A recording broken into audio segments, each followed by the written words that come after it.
There's something about winter that makes you want warm, comforting bread, fresh from the oven at home, with the smell and everything. And our sponsor, Wild Grain, makes it possible without it feeling like a chore. Wild Grain is the first bake from frozen subscription box for artisanal breads, pastries, and fresh pastas, all ready in 25 minutes or less. Everything uses simple ingredients and slow fermentation processes that are easier on digestion. I've been loving the Wild Grain sourdough bread for easy dinners and cozy weekends. It makes winter meals feel effortless and special. Get $30 off your first box plus free croissants for life at wildgrain.com/David. The link is in the description.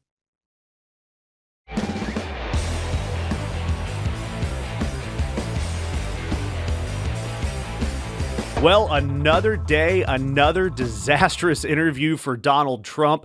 And this time, this orange demigod sitting down with NBC's Tom Llamas. And I'll get to that in just a second.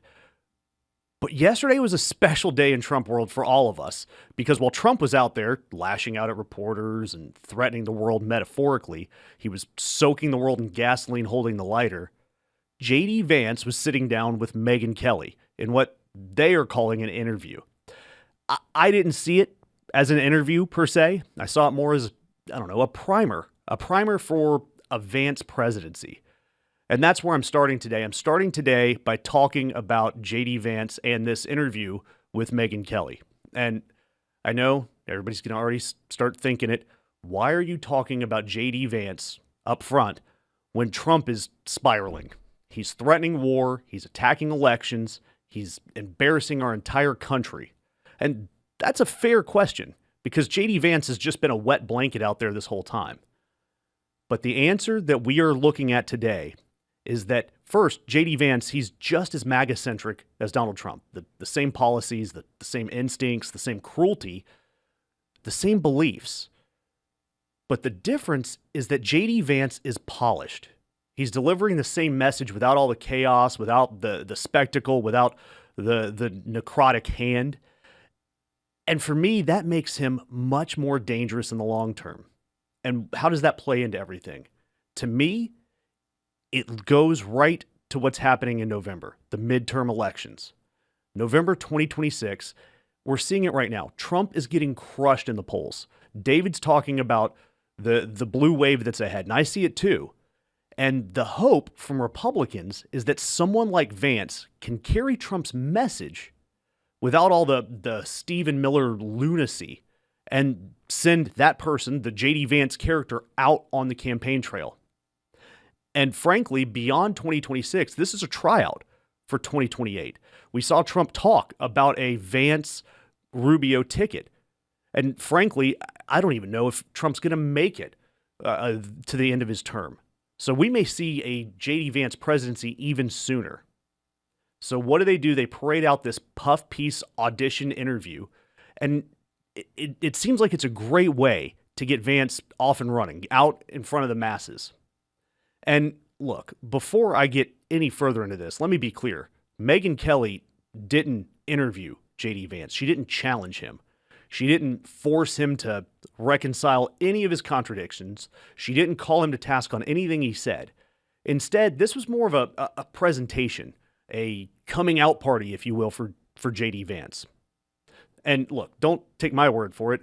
Let's listen to exactly how Megyn Kelly herself describes this sit-down interview. I'll say my one observation that I wanted to share with you before we go, I'll try to raise this tomorrow too if I remember, is just how different he is. He'll talk about anything. Nothing's off limits. Like he went from subject to subject with ease. Think of our last vice president and how stilted she was on everything. Of course.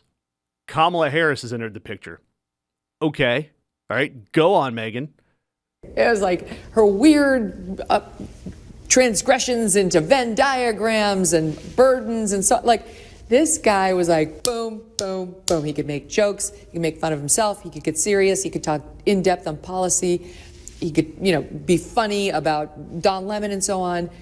it's just these, I'm not even sure these two are like the same species. She's like an alien being who doesn't totally understand the English language. I miss her. I'm not going to lie. I kind of hope she gets the nomination and that we get to see those two debate. But in any event, what a difference. I mean, come on. She sounds like she's swooning after like a first date. He's different. He's funny. And meanwhile, Kamala Harris is described as an alien being who doesn't totally understand the English language. That's something. I mean, it's coming right from a movement led by a man who doesn't understand the Constitution, much less the English language. So what exactly is in this interview that had Megyn Kelly gushing over J.D. Vance? And look, it certainly wasn't details. It wasn't policy analysis. It wasn't outcomes or consequences that come with a potential candidate's interview. It was all window dressing.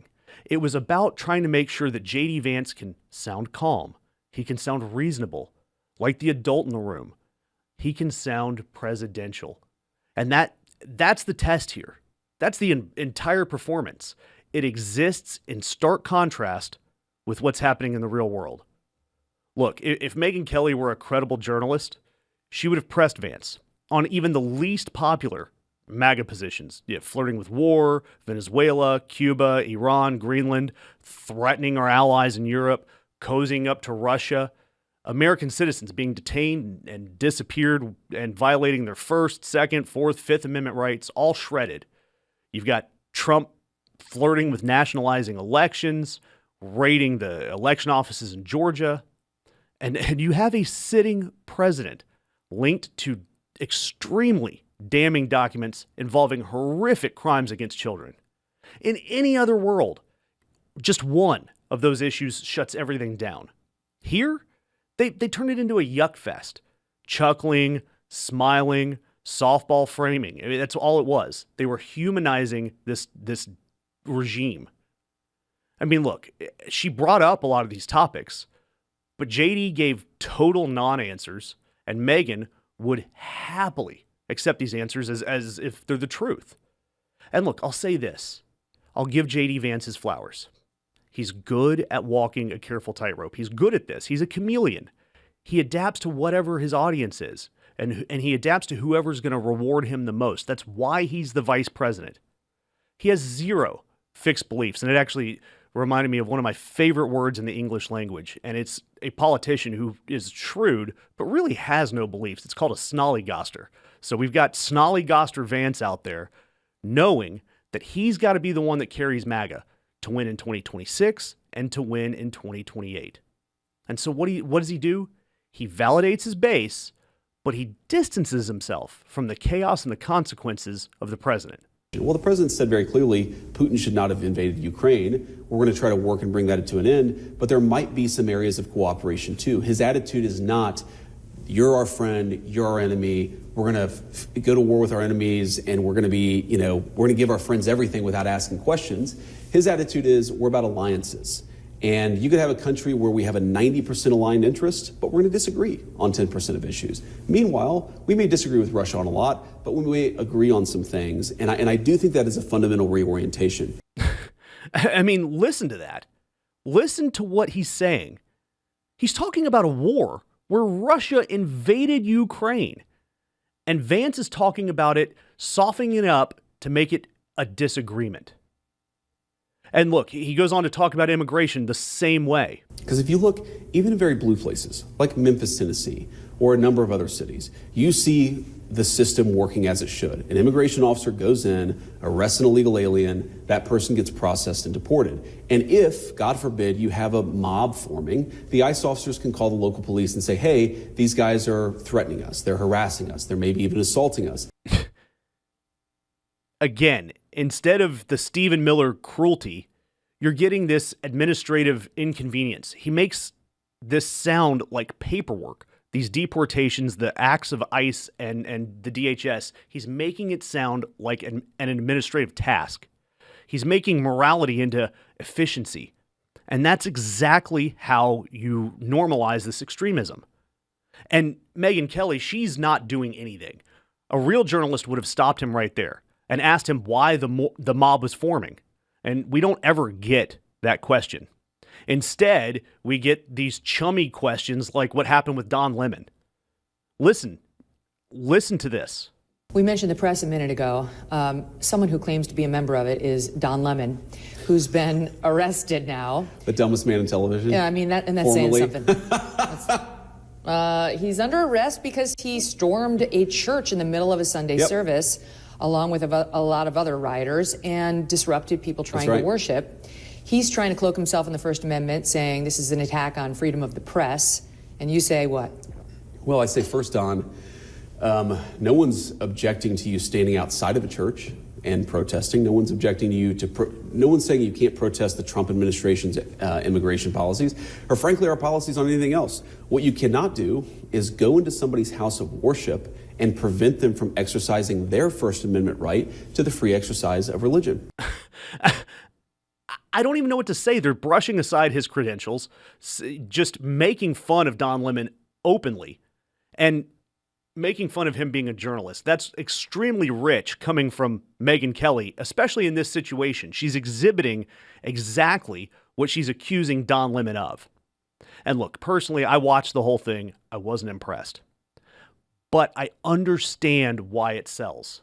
I do. I understand why J.D. Vance is getting paraded out there. Trump's poll numbers are sliding. Every press conference is absolute chaos. J.D. Vance makes that chaos feel more manageable. It's a lot less truth social rants from 3 a.m. and a lot more press release, a lot more presidential. So, look, why does this matter? Why does this little interview with Megyn Kelly matter right now? Because J.D. Vance, to me, is a bigger threat to the United States than Trump is in the long term. And it matters now because we're going to see a lot more of J.D. Vance, especially between now and November, and then especially once the filing deadlines come, and then once the primaries are over. Because J.D. Vance is going to be the voice carrying the MAGA message to the masses. And look, yes, a blue wave is possible. And like David says, only if we make it happen. But we've got to consider, November's not going to be a fair fight. Mail-in voting attacks, the Postal Service sabotage, postmark manipulation. We've got election office raids. We've got the militarization and nationalization of elections being talked about. The Trump regime knows that these stances aren't popular. So instead of trying to persuade voters, they're trying to intimidate us and exhaust us. And J.D. Vance is just the window dressing. So to me, how do we combat this? How do we fight against this normalization that we're going to see from the Trump administration and J.D. Vance? How do we win in November? And it's pretty simple. We've seen it work so far. You start local. You call your representatives. You write letters. You show up to town halls. You keep their atrocities like the Epstein files and the videos of citizens being stripped of their rights and stripped of their lives visible. You keep them in front of them, and you make the outrage unavoidable. Because Trump's way, it doesn't win in the long term. And when he starts questioning the election legitimacy again, he's going to be at war with Republicans who aren't loyal enough. And that fracture is where we are going to take over and win. Now, ironically, later in that same day, we got Donald Trump on display. We saw J.D. Vance, and then we saw an interview with a network that's not supposed to be as cozy. It's not Fox News, it's not Megyn Kelly, it's not Newsmax. But you can still tell that legacy media like NBC is afraid of Donald Trump. So on this NBC interview, Trump absolutely bulldozes Tom Yamas, using the interview just like he would on any of his campaign speeches. And look, I could do an entire show on all of the unhinged things he said in this interview. But there's two moments in particular that I want to highlight. The first is this IRS lawsuit, this $10.5 billion lawsuit against the IRS. I want you to listen carefully, very carefully, about what Donald Trump says his own DOJ is going to do, and then where this money ends up. There's a new lawsuit by you and your family that you're suing the IRS for $10.5 billion for leaking your tax documents. Yeah. Is this a good use of taxpayer money? You can't leak documents. And any money that I win, I'll give it to charity, 100% to charities. Charities that will be approved by government or whatever. I have another lawsuit with the United States. I sued because they broke into Mar-a-Lago. But that's taxpayer money. It's going to get taken out of the system. I know it's going to charity, you're going to say. And I've won that case. I mean, they broke in, the FBI illegally, Biden and his group. It wasn't Biden. He didn't know what he was doing. It was Biden. It wasn't Biden. He didn't know what he was doing. But that's not the problem here. The problem here is where the money is coming from and where it goes. It was a group of very smart radical left people. They're very smart. They've lost their way. Right. And they broke into Mar-a-Lago. They broke into my home. They went through they had warrants. My wife's drawers. Yeah. They went through, just a double meaning. They went through Barron's, my son's, everything. They went through the whole house. Stop here real quick. Really classy, joking about his wife's drawers. Come on. I mean, absolutely unhinged. All right, keep rolling. Hundreds of people, they went in with guns. They went in, guns How would have been ablazing. Yeah. How would this work? Wait. I brought a lawsuit. Essentially, the lawsuit's been won. I guess I won a lot of money. How would this work, though? Scott Bessent's the head of the IRS. Pam Boondi's the head of the Justice Department. They're going to defend the IRS against you. You're their boss. Well, there's never been anything like it, in all fairness. So are you going to tell them to pay you? Don't forget, I sued as a private citizen because I sued between terms. I won 3 times. I won 3 times, but I didn't assume, unfortunately for this country, I didn't assume office the second time. But here's the story. I sued because they broke into Mar-a-Lago. That was before I became president. Now it goes along, and it turned out that the suit is a very strong suit. You're going to tell them to pay you, though? Because you're the boss. Well, what I would do, tell them to pay me, but I'll give 100% of the money to charity. I don't want any of the money. You take it out of the system. So look, Trump is openly saying $10.5 billion in tax money will go to charity or whatever, from the Treasury, where it should be, to wherever Trump decides. We have deficits all over. We can't pay for the basic needs of this country because of his ICE actions, his DHS actions. And yet now he wants to take $10.5 billion from taxpayers and just put it out into a charity that really no one's going to account for. It's the Trump crime family out in the open. And then this interview gets even worse to me because the Epstein questions came at the end of the interview. And frankly, Trump brought it up himself. And look, with Caitlin Collins, we saw Trump snap at her, talking about her smile. With Llamas, we get this. They asked me a question yesterday at the press conference about Clinton because of the testimony, the Epstein thing, which turned out that I have nothing to do, and they did, about Epstein. And they said, do you think it's terrible, with the subpoenas and everything, and they're disobeying the subpoenas? And I actually said, it's a shame. You have an ex-president, and you have, the president's wife and Secretary of State. And I said, it's a shame. It is a shame. Okay, standard line. He says he had nothing to do with it, but the Clintons did. All right, keep going. It is a shame. NBC News broke the story today. I don't know if you saw it, that the Democrats are already saying, if you bring President Bill Clinton and he has to testify, we're bringing President Trump. What do you say to that? I think they might say that, but they've already brought me. See, I've been brought. They had me indicted many, many times. So he swats this idea away, like attempting a coup somehow immunizes him from crimes against children. And when impeachment comes up, he brags about his success. But notice what he did. He walked away from the allegations right away. He went from being asked about Clinton's involvement with the Epstein files to immediately talking about how unfair the Democrats treated him, how he was impeached twice. That has nothing to do with the Epstein files. All right, let's see what else he has to say. Many, many times. They didn't do that to Clinton. Do you think if the Democrats win in the midterms, at least one house of Congress, they're going to try to impeach you? Well, I've done a great job as president. They say I've had the best first year of any president in history, and I think I have. If you look, I settled 8 wars. biggest tax cuts ever.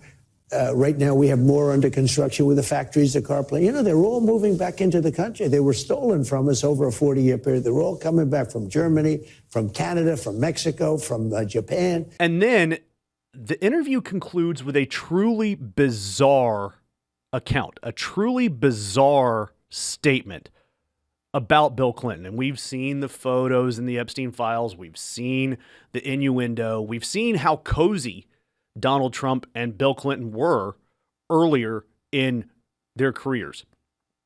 But now you would think that if Trump is trying to distance himself from the Epstein files, trying to back out of it, he wouldn't say something like this. I think I had the greatest first year that we've But you think they may come after you again? Well, they'll find something. Like I did an interview with you, and because I did the interview, let's impeach him or something. Anything out there that Americans are going to be surprised about that you're going? Yeah. I'll tell you what, they shouldn't do it. And that's one of the things. I didn't do it for that reason, but it bothers me that somebody's going after Bill Clinton. See, I like Bill Clinton. I still like Bill Clinton. What do you like about him? I liked his behavior toward me. I thought he got me. He understood me.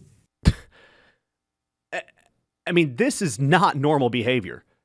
Look, it is somebody who doesn't want to talk about his thousands, tens of thousands of mentions in the Epstein files.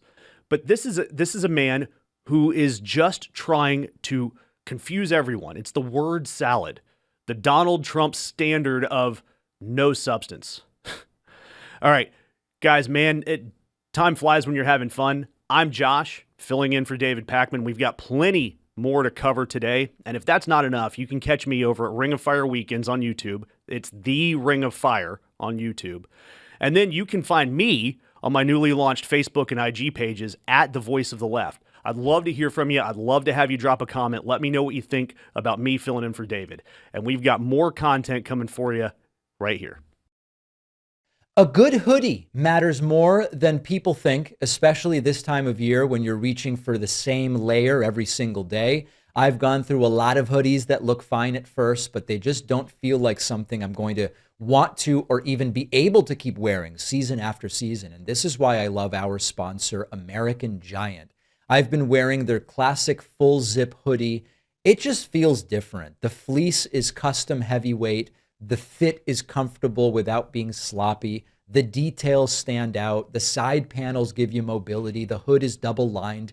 And the reinforced elbows make it feel like something that is really built to last, not something that'll last you one winter. American Giant is deeply committed to making timeless staples entirely in the USA, from the cotton to the zipper. The attention to quality really shows. Slate magazine called American Giant's classic full zip the greatest hoodie ever made. I've been wearing one and I understand why. This season, save 20% on your first order when you go to american-giant.com and use code Pakman. Again, that's 20% off your first order at american-giant.com. Use with code Pakman. The link is in the description. Cold weather is sometimes when simple meals matter the most, and during the winter, there is nothing like pulling a warm bread out of the oven at home. It'll change the mood with the smell alone, never mind the taste.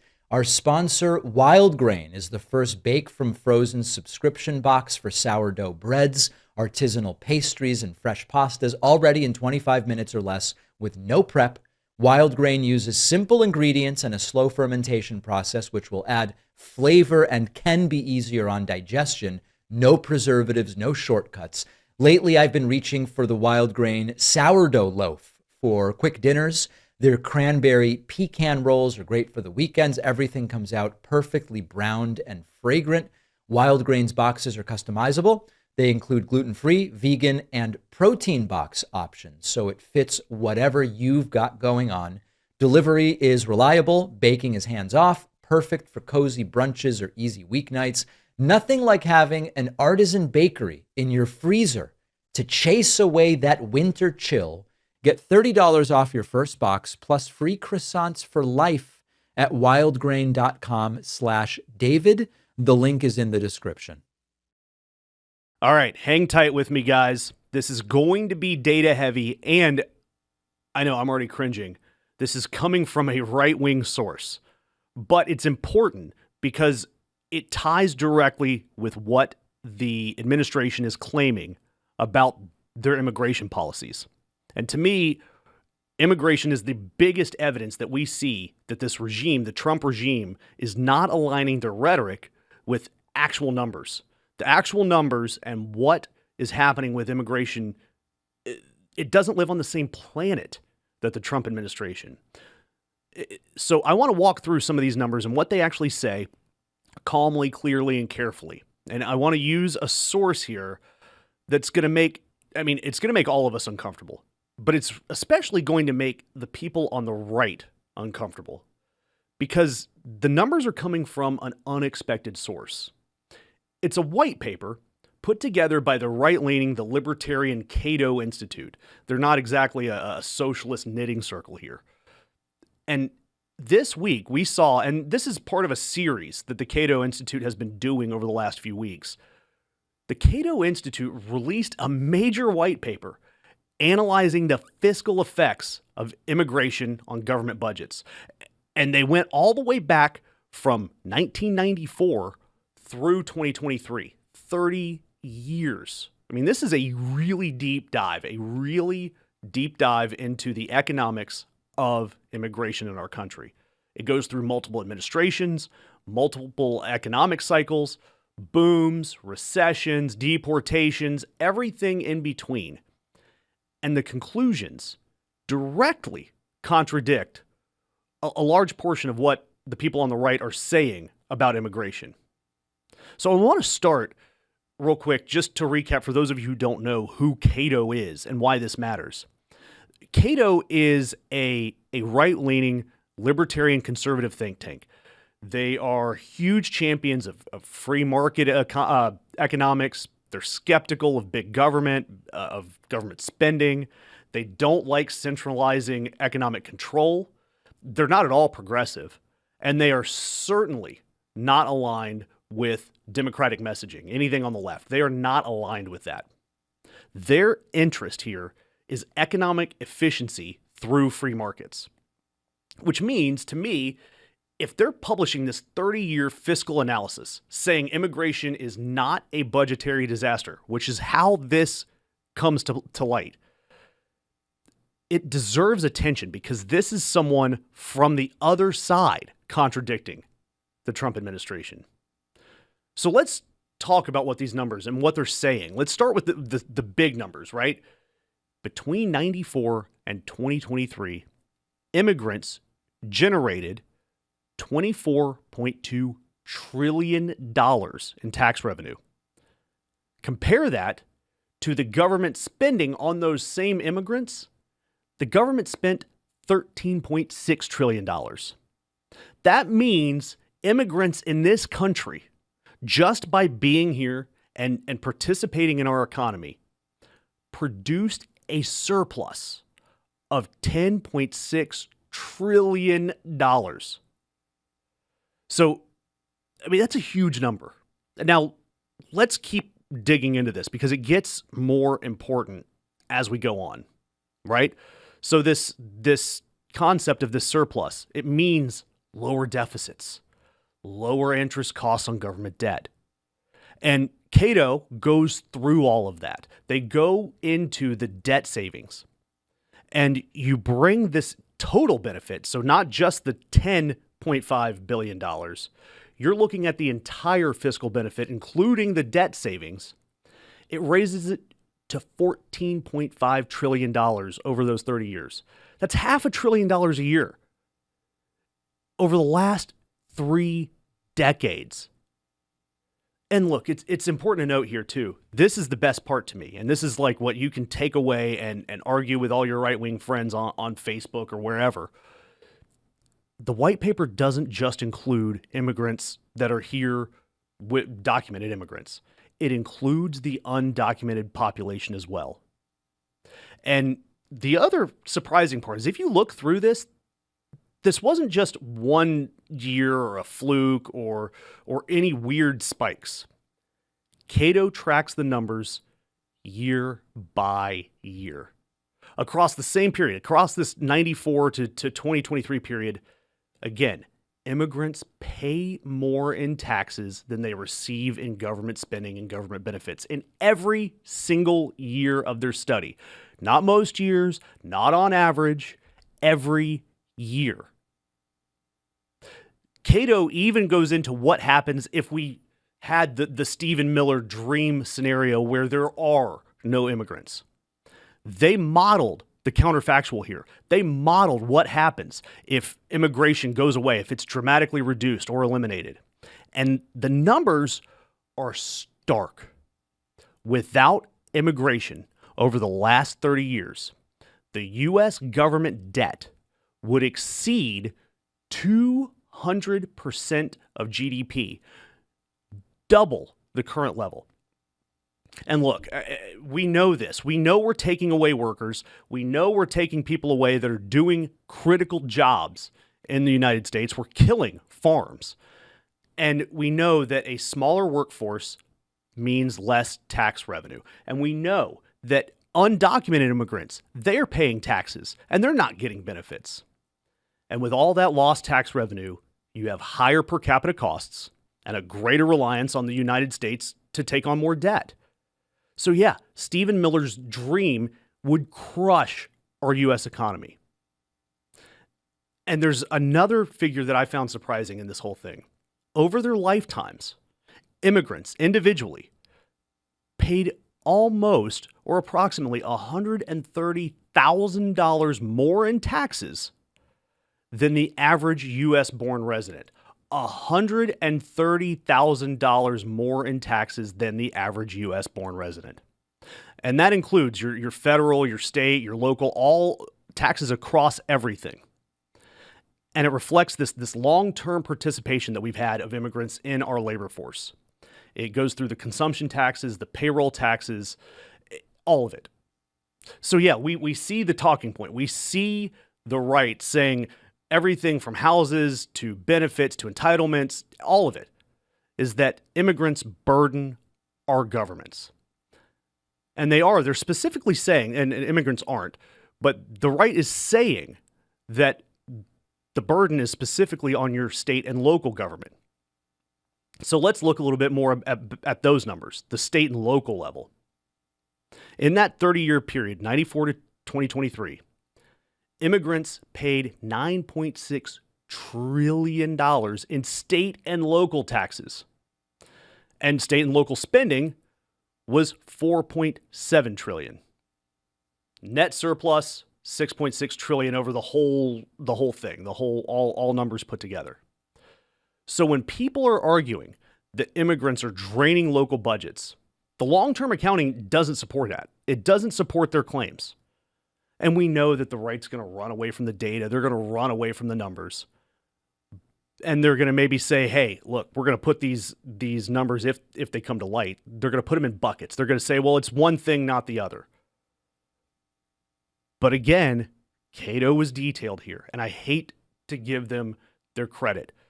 But when we are talking about someone who should be on Donald Trump's side, directly contradicting his numbers, his talking points, I want to highlight that.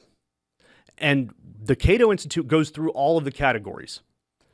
And the costs are real, right? Education, all of that. We're still seeing the immigrants paying more tax contributions than the costs over time.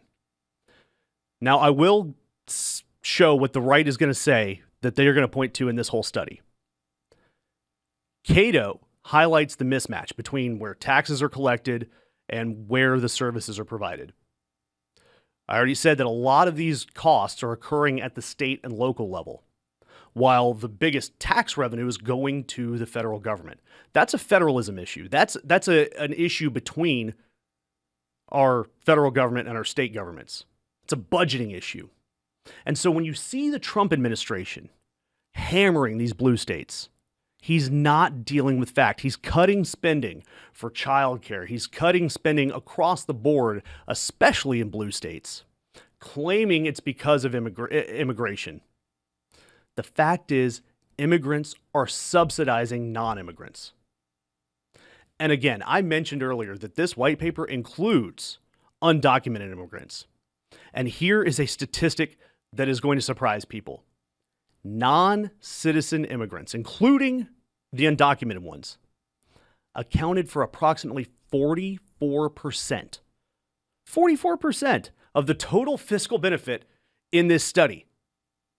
That works out to about $6.3 trillion in surplus. So non-citizens and undocumented immigrants gave this country $6.3 trillion of surplus over the last 30 years. That is directly contradicting what the Trump administration is out there saying and trying to sell us on why they're invading our cities and why they're snatching people off the streets and why they're tearing families apart. They're saying it's because they are a drain on our economy and on our government budgets. They aren't. They aren't. You know, immigrants aren't using welfare more than anybody else. According to Cato's analysis, non-citizen immigrants consume about 53% less in welfare benefits than U.S.-born residents. 53% less. And that includes all the programs that the right wing are citing in their political arguments about public assistance. And it's because the lower participation here is driven by eligibility restrictions. Non-citizens, they don't have the same eligibility for benefits that citizens do. We see the employment patterns, the demographic differences. We see education.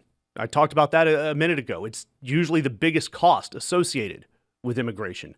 Cato accounts for that.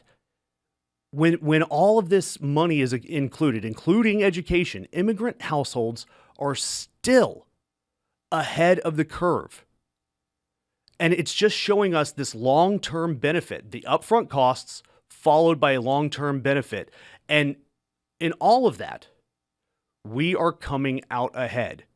And it's consistent with any of your basic human capital economics.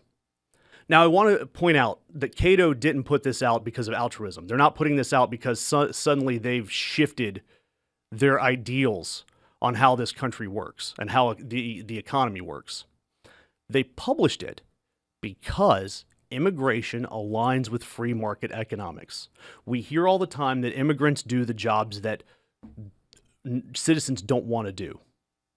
And when you have a larger labor force, it supports growth. Higher productivity expands the tax base. And we hear Dr. Oz asking for more productivity, kids to start working a year earlier, seniors to work a year later. Well, here's your answer if you want more productivity. More workers reduce the costs of government services. And when you restrict immigration, it constrains labor. It raises prices. Hey, there, right there is your inflation. And so when you start cutting out all of the people who do the jobs, prices go up and economic output is slowed.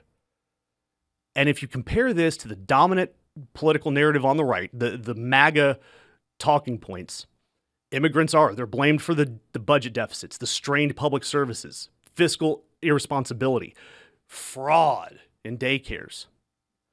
But the numbers are real, and the numbers show trillions of dollars in fiscal benefit, lower long-term debt, higher tax revenues, reduced costs per capita, and that gap is glaring. But the right and reality not meshing, it's not accidental. It tells us exactly what we already know here. It's just like anything else in Trump's policy. Trump's not a conservative. The Cato Institute being a conservative organization, calling out Donald Trump is like the NRA calling out Donald Trump for not being a Second Amendment guy. Trump isn't a conservative. His approach to immigration is not conservative. It's not grounded in free market economics. The tariffs, they restrict trade, and American taxpayers pay the tariffs. Mass deportations shrink our labor force. Enforcement surges are increasing the government spending. And again, this DHS bill, the funding bill, is skyrocketing spending. And now you see investors, there's uncertainty, so investments are all over the place. Markets don't like chaos. The economy doesn't like the Trump chaos. So the data that Cato is presenting, it makes it clear that immigration supports our economic stability. They are a vital part of our economy. And if you wanted to point to one thing that has driven costs up in this economy and made our markets unstable and made jobs just disappear across the country, it is this immigration crackdown. And this Trump-style war on immigration is undermining our economy. And again, this study runs all the way up through 2023. So the recent immigration surges, all the stuff that Trump's blaming on Biden, the economic shocks, the COVID, all of that. Even with all of that accounted for, immigration made the country more money than our country spent on immigrants. And so that makes it extremely difficult for the administration to justify that immigration is a cause for any of our problems. After 30 years of data, it's straightforward. Immigrants and immigration, they reduced deficit, they lowered the debt pressure, and they expanded the tax base, producing a surplus for our country. And again, conservative accounting assumptions, conservative-based Cato here. I think you guys should read all of this yourself. It is absolutely stunning. And you guys all out there, you need to look at this. And again, this is a perfect talking point. When your angry uncle comes at you on Facebook, or when you're at the dinner table arguing politics, show them the Cato study. So I'm going to cover this next story in our next block. But again, I'm Josh from Ring of Fire. You can catch us on YouTube, theringoffire.com. I'm filling in for David. And if you like the job I'm doing, or if you hate me, go to my newly launched social media pages on Facebook, on Instagram, at The Voice of the Left. I'm Josh. We'll be right back with more content. When it was time for a new mattress, I didn't want to gamble on something generic. I had heard about Helix. I liked that they customized the mattress based on how you sleep. I'm mostly a stomach sleeper, so I took the quiz and ended up with a model that felt tailored to me. I've had it for years. What I notice is I don't wake up with back stiffness. I don't wake up with shoulder pain. I don't toss and turn looking for a comfortable position. It's just better than my old mattress. It's more supportive, but it's still comfortable. Another thing I like about Helix is that there's no one-size-fits-all approach. It's really tailored to you in terms of firmness as well. It's made a difference for me, and I'm thrilled to be partnering with them. Go to helixsleep.com/Pakman, and you'll get 20% off site-wide. The link is in the description. All right, guys, let's pivot here because, look, we were talking about policy and economic data, and yet there's another story about how this administration actually functions on the ground. And hint, it is absolute chaos. And it comes from a federal courtroom in Minnesota, and it is hilarious. I love this story. This week, a DOJ attorney named Julie Lee said something in open court that almost no government lawyer, any lawyer, anywhere, ever says. She looked at a federal judge and said, "The system sucks. This job sucks." Absolutely unbelievable. So who is this Julie Lee? So she was a probationary attorney, career government lawyer, and she was temporarily assigned to help handle this massive surge of immigration cases. And when I say it's massive, I mean massive.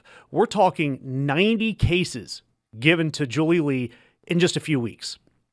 And that workload alone explains so much about how much and how often this administration is violating people's rights, especially in this immigration surge.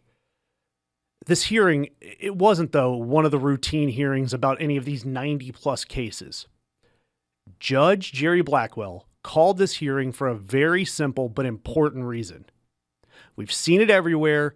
The federal government is violating court orders. Orders to release people, orders to follow procedures, orders with deadlines and actual written orders. They are not following them. And so, according to the transcript, The judge says the overwhelming majority of the hundreds of individuals seen by this court have been found to be lawfully present as of now in the country. So it made the judge ask the same question we're asking. Why? Why DOJ? Why DHS are we having these issues where you're not complying with court orders? So the Department of Justice sends a probationary attorney, Julie Lee, alone, no supervisors, no senior attorneys there, just her. Nobody with the authority to actually comply with these judges' orders. And she had to explain the systemic failure of DHS and the DOJ. And look, when she was questioned, it was clear immediately she doesn't have the answers. Why? Because she's not getting answers from above her at all. And so finally, she just gives up. She stops trying to dress it up. She tells the judge, "What do you want me to do? The system sucks. This job sucks. I'm trying with every breath I have to get you what you need." And then the most hilarious line of all. "I wish you would just hold me in contempt of court so I could get a full 24 hours of sleep." A DOJ attorney asking a federal judge to throw her in jail because she's exhausted. By the way, she also told the judge that she's previously tried to resign from DHS, but, quote, "they couldn't find a replacement, so I gave them a specific time to get it done. If they don't, then by all means, I'm going to walk out." And I find these quotes so hilarious, but they're also so brutally honest. It's because she wasn't melting down because of a court deadline.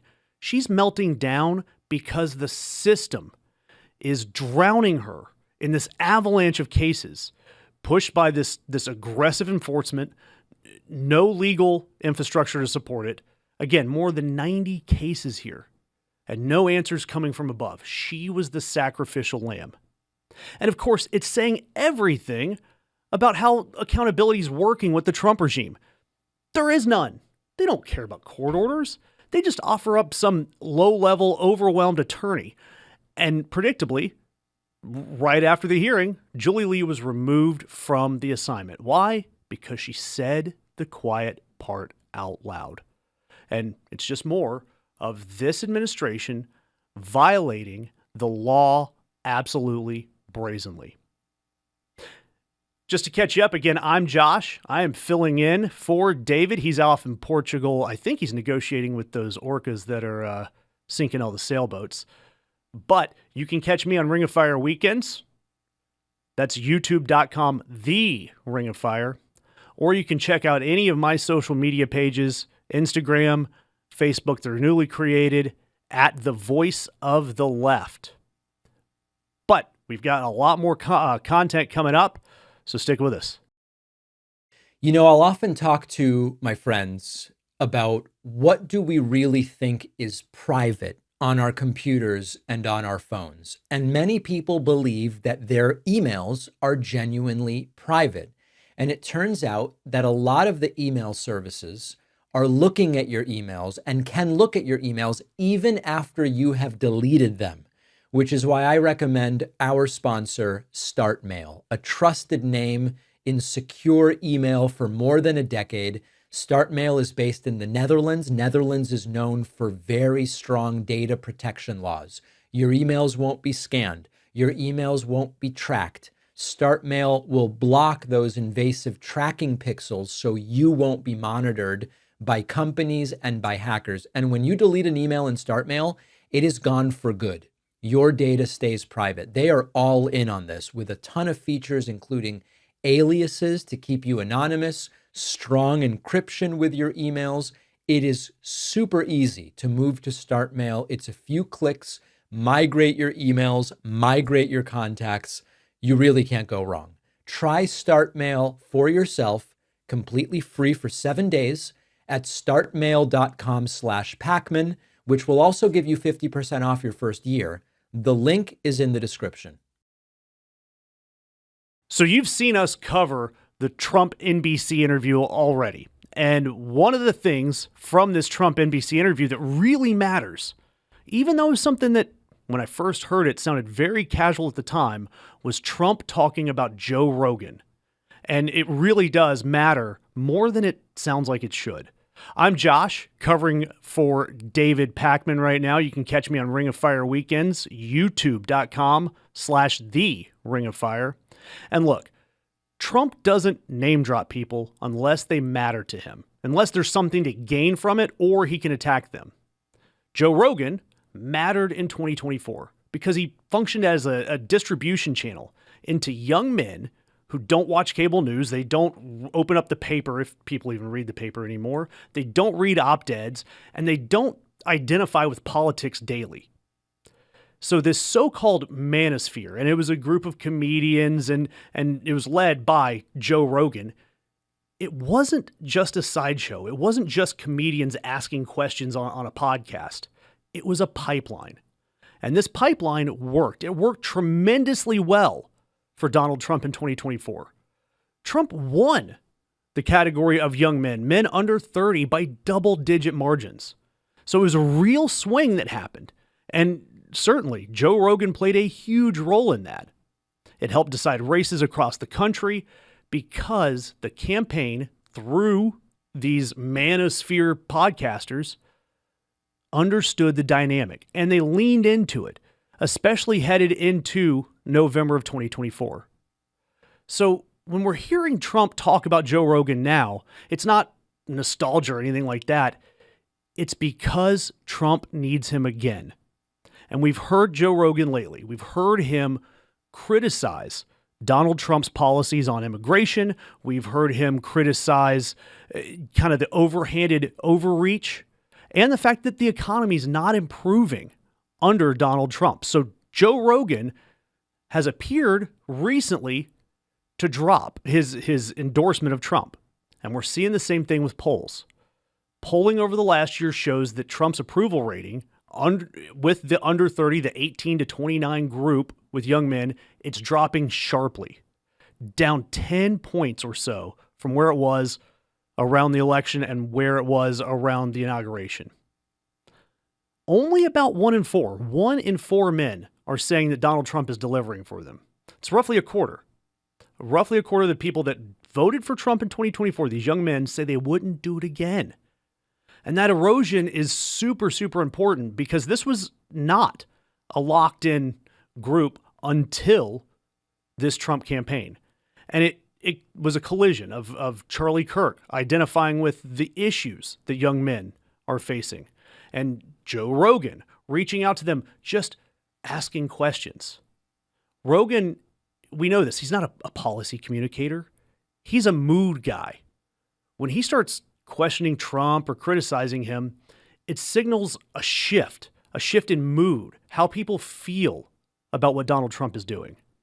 And look, the audience, they don't follow party loyalty. They follow tone, authenticity.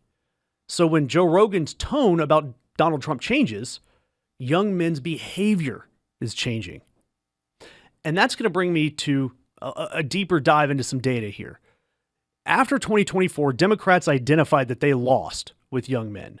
So they launched, and it got panned through the media. They brought up the SAM project, the Speaking with American Men project. It was like $20 million spent up front. It sounded like this watered down consultant product versus going toward actual activism amongst young men. But this study, this group, SAM, has a persuasion goal, and we shouldn't hide that or deny it or walk away from that. We do need to understand that it is a persuasion goal in the context of the data we're talking about. There was a huge sample in the last survey they did, 4,200 young people, 16 to 29, an oversample of more than 3,400 young men. And the data was weighted. They did all the scientific work to make sure that this data was correct. They ran focus groups. They were in virtually all the states, I think 40 of them, recruiting people based on various experiences and political identities. They were everywhere. And what the data is showing isn't that young men suddenly became conservative. Let's look at what this data actually shows. About 84% of young men report carrying a lot of stress in their daily life. 77% feel like they're on their own without support.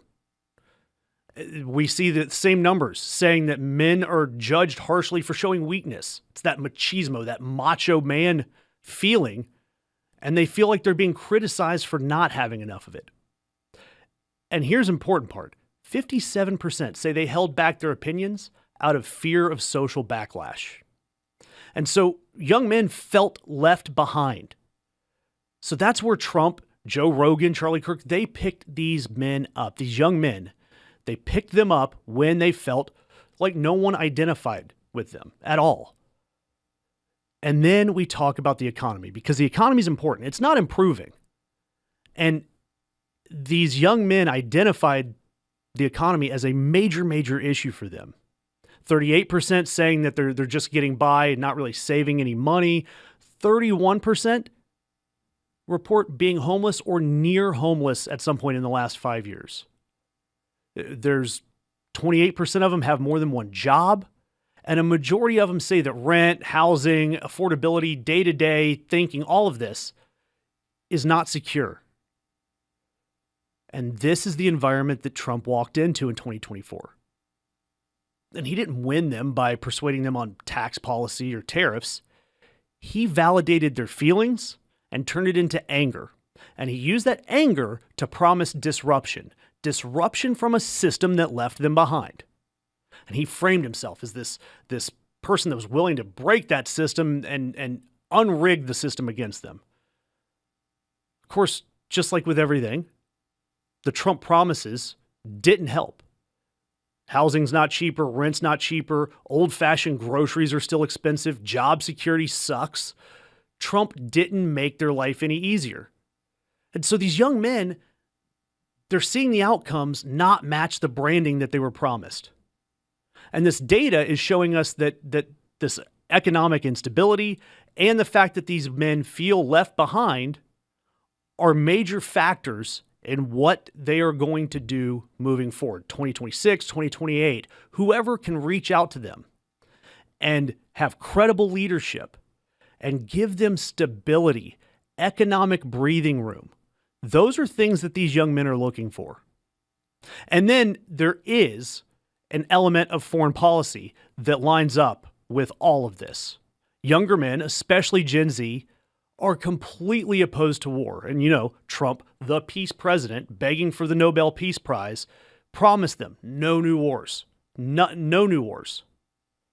They grew up watching war after war, debt, instability, trauma, their friends coming back from war, absolutely devastated. So when Trump broke the promise of peace by going to Venezuela, threatening Greenland, threatening Iran, all of this matters to Generation Z. It adds to their anxiety. And we, as Democrats, need to capitalize on this. Not by capitalizing or furthering the chaos. We need to stop treating young men as this moral problem. We need to stop treating them like they are this irresponsible class. They are people that we can reach. They're people that aren't rejecting our system of democracy. They just are responding to fear and instability. So what do we have to do? We have to talk about reality in plain language. We have to reach out to them about wages, about housing supply, rent stabilization, jobs, cost of living. They don't need lectures about identity. They don't need lectures about girls in a different locker room. They don't need that. They need their lives to be more predictable. And then Democrats have to show up in the same media ecosystem, right? Long-form conversations, podcasts, non-traditional platforms, not scolding, not talking down to them, not pandering to them, just direct engagement that actually respects the fact that this group of young men is intelligent and they have lived a problematic experience, one thing after another. And then we need to come across as the competent party, the competent answer to all of this chaos. as the Democrats, we need to exhibit strength. All right, we need to exhibit that we are going to be the stability going ahead where Trump is chaotic.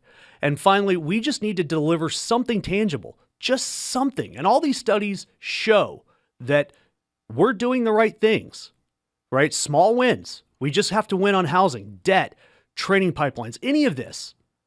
And we will fulfill the promise that Trump never could. All right, guys. Again, Josh, I am filling in for David Pakman here on the David Pakman Show. I am from Ring of Fire Weekends. We will be back for our members with a bonus show. I'll be joined by Patrick, the ever-present producer for the David Pakman Show.